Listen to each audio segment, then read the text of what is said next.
Alright, so you can see on the ground on the right side of the screen there are these like white shapes that are like on the ground, like in the texture. There are these like two shapes close to each other here. You want to be like in between those when you stop, roughly. It's not like super precise, but you want to be like in that vicinity. In terms of like that, like perpendicular to the way you're facing. And then you want to be like roughly centered on the door frame. Like you want to be lined up where you're facing.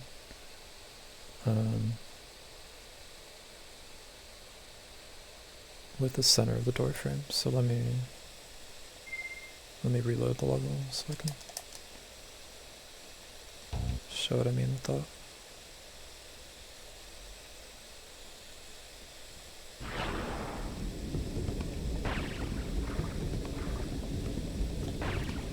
So if you like kind of center on the end of this tunnel and go up, you'll be like centered on the door frame like this, pretty much.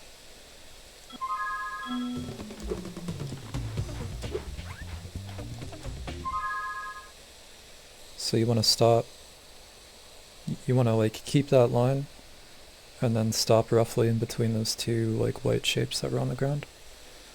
And then turn a little bit, jump when the guy is like coming towards you. You'll get hit, and then if you did all that correctly, you should be you should end up like right by it. Okay, if the enemy doesn't hit you when you jump, that can be a couple things. I think there's like a certain, I don't exactly understand how the enemy's like damage hitbox works.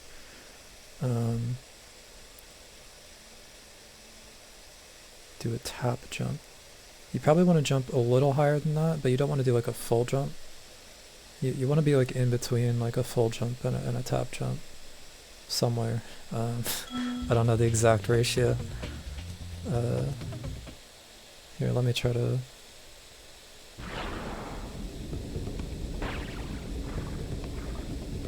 do it again.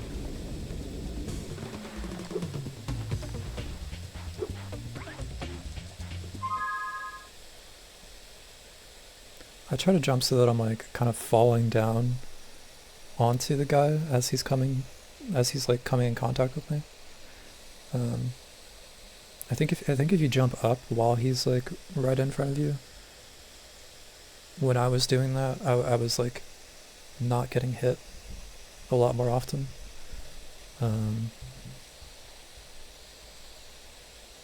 I really don't understand all the nuances of the enemy like hitbox in particular.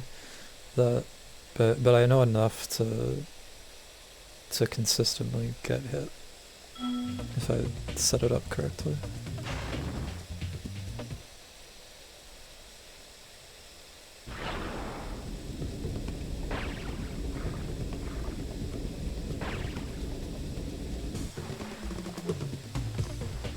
So yeah, I try to stop around here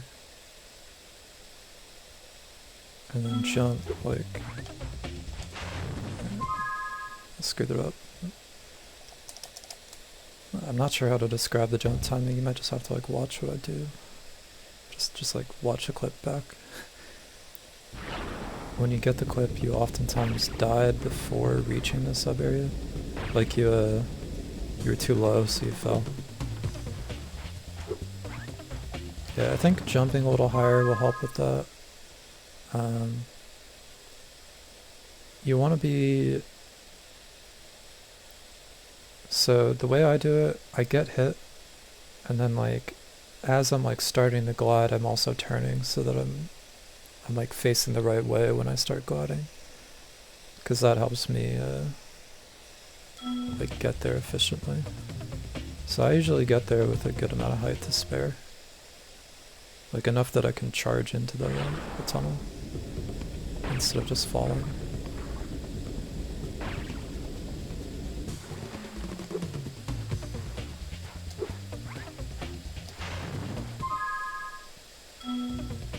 Yeah. So as long as you're like kind of spamming glide as soon as you're like out of bounds, so that you're not losing too much height, and as long as you're like turning efficiently, you want to really try to like hug the wall of this room from the outside. You don't want to clip back in, obviously. I do that sometimes usually if I set it up in a weird way, but yeah, as long as you take an efficient line, like an efficient path with your glide, you shouldn't miss the tunnel.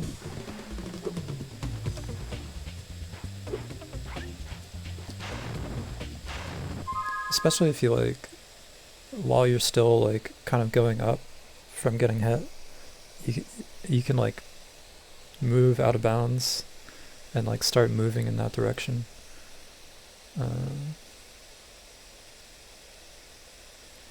Yeah, if you hit the flop plane, but you don't like fall into the abyss, you know, if you don't, you just get stuck, yeah.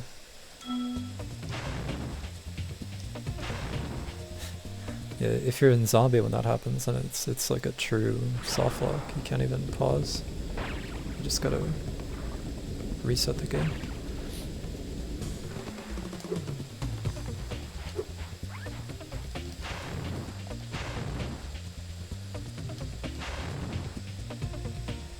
But yeah, so those flowers are like a good like position visual cue combined with like door frame. And then yeah, so like what happened there was I jumped too low. So when I got hit, I wasn't high enough to go out of bounds. So you want to jump not like all the way up, but high enough that you're kind of like falling back down onto the guy as he's coming towards you.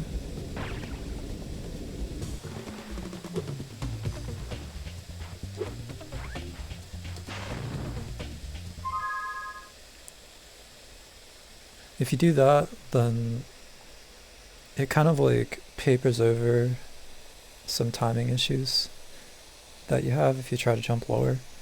Because like if you just stop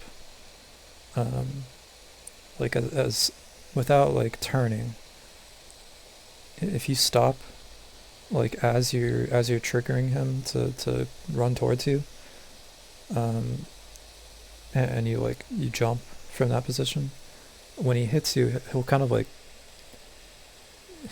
you'll like ride on top of him as he's pushing you, like in the air. So even if you're not like immediately able to get hit, he'll like stay in contact with you, so when his hitbox does come out, it'll still hit you. So that's one of the things that really helps with that.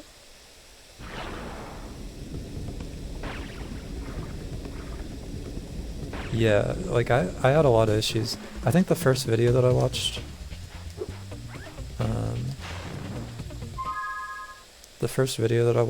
that like showed this trick, it did it like that, where you jump up and try to get hit as you're jumping up, and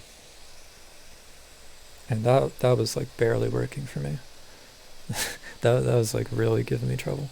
I thought I couldn't do the trick for a bit because of that, but once I experimented, I eventually figured out what I do now, and it's like really consistent.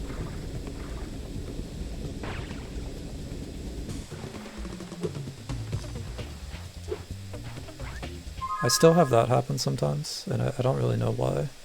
I think I stopped like too far back, like too close to the door frame. Like there's like a brief window where the damage box comes out, I think. Because they're probably expecting you to like be moving towards it as it moves towards you. They're probably not expecting you to like stand completely still and get hit by it.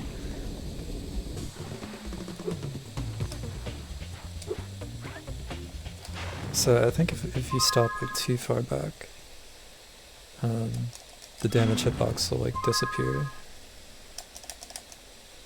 before he comes in contact with you. But other than that, it shouldn't be too much of an issue. You just gotta stop a little further ahead.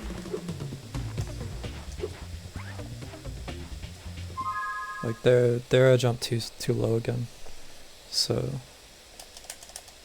I didn't get enough height. You don't want to do like a really short jump, you want to do like a mid jump.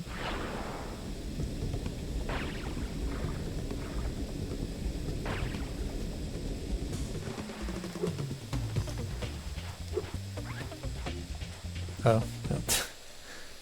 Didn't realize that's on. No sparks.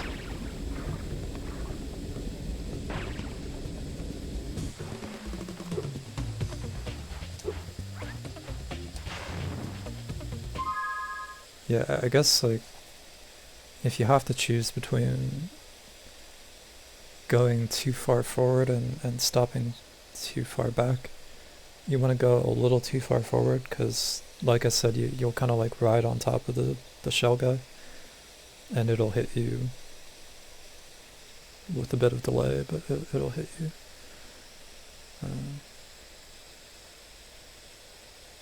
Whereas if you go too far back, it just won't hit you at all.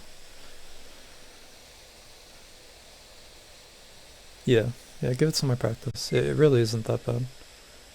And I definitely think it's easier than like the proxy